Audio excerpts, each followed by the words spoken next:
Happy Saturday, everyone. Shane Jenkins here.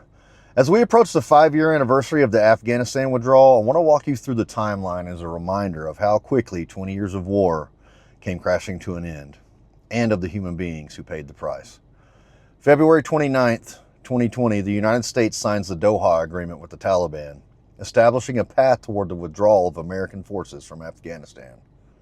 By January of 2021, roughly 2,500 American troops remain in country. April 14, 2021, President Joe Biden announces that the remaining American forces will leave Afghanistan.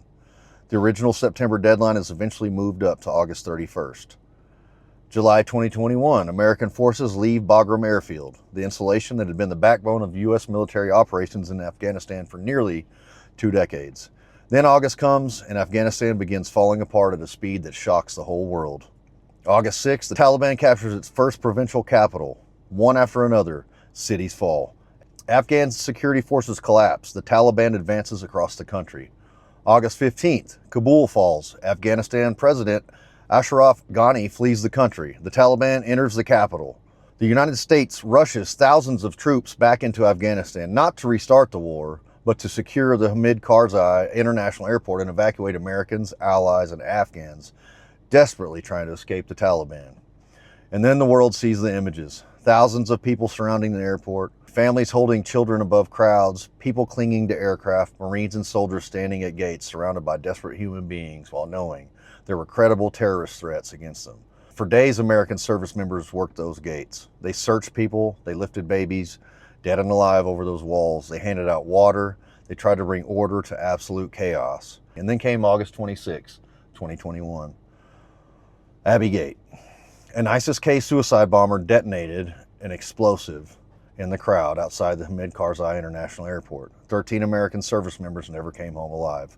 Sergeant Johanny Rosario Picardo, Sergeant Nicole Gee, Staff Sergeant Darren Taylor Hoover, Corporal Hunter Lopez, Corporal Dagan Page, Corporal Humberto Sanchez, Lance Corporal David Espinosa, Lance Corporal Jared Schmitz, Lance Corporal Riley McCollum, Lance Corporal Dylan Marola, Lance Corporal Kareem Nakui, Navy Hospital Corpsman Maxton Soviak, and Staff Sergeant Ryan Nouse.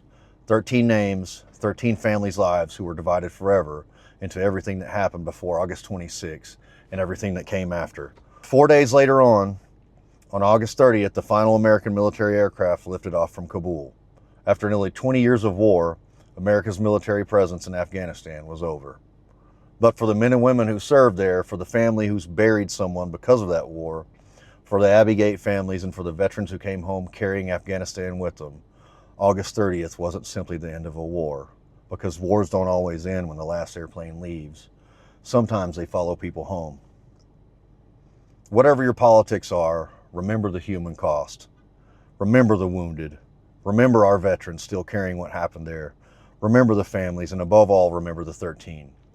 Say their names, say them proud, tell their stories, make sure another generation knows exactly who they were, because they were more than 13 photographs on a screen.